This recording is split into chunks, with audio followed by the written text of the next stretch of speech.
Ардчилсан намын дарга бөгөөд шинжлэлийн засгийн газрын тэргүүн Алтан хуйг үйлдвэр хөдөө аж ахуйн сайдаар улсын хурлын гишүүн Төвдөнд Оржиг томилох асуудлаар зөвшөлдсөхийг хүссэн албан бичиг ерөнхийлөгчд хаяг илжээ.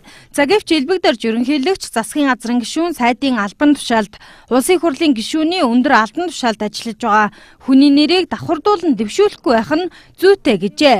Тиймээс засгийн газрын гишүүнээр улсын хурлын гишүүнийг томилох ерөнхий сайд таны саналаас татгалзаж байна гэх утга бүхий хариу албан бичгийг өнөөдөр илгээлээ.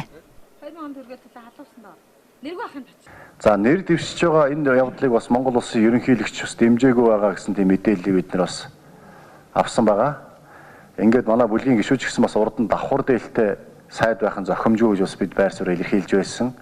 Ийм болохоор энэ дээр бол яг өнөөдөр бол бүлгийн хурлаар нэгдсэн байр суурьнд бас хүрч чадсангүй. Нилээд одоо бас маргалдсан, нилээд бас санал зөрөлдлөө. Тийм болохоор бүлгээс одоо албан ёсоор ямар нэгэн байр суурь нэгтгэсэн шийдвэр гарсангүй.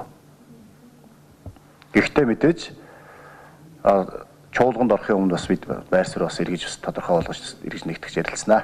Өнгөрсөн одоо намраас хойш намар өвлжин хаваржингаа бол давхар дээлийн асуудал, улсын хурлын урал засгийн газрын гишүүдийн ажил үүргийн давхардлын асуудал, за төрийн одоо институцүүд, хууль тогтоох эрх мэдэл, гүйцэтгэх эрх мэдлийг хэрэгжүүлж байгаа институц хоорондын бас ажил төрлийн зааг ялгааны тухай асуудлыг бид нар өчнөө ярьсан шүү дээ. Тэгээ нэг ойлголцож байгаа зүйл бол тенденц, ерөнхий хандлага бол аль болохоор засгийн газрын гишүүдийн тодорхой хэсэг гаднаас байх нь зүйтэй байна гэсэн ийм хандлага дээр бол бүгдээрээ одоо ойлголцсон явж байгаа гэж үзэж байгаа. Ерөнхийлөгчийн хувьд давхар дээл тайлах тухай хуулийн төсөл санаачилж байсан учраас Төвдөнд Орж гишүүнийг дэмжихгүй байх нь эртнээс л тодорхой байсан. Гэхдээ Монгол улсын үндсэн хуульд улсын хурлын гишүүн засгийн газрын гишүүний албыг хавсран гүйцэтгэж болно гэх заалт байгаа учраас ерөнхий сайд саналаа улсын хурлын даргад өргөн мэдүүлж мэднэ. Ерөнхий сайд хуулийн дагуу үйлдвэр хөдөө аж ахуйн сайдыг томилох талаар зөвшөөрсөн бичгээ солилцсон гэж мэдээлэгдсэн.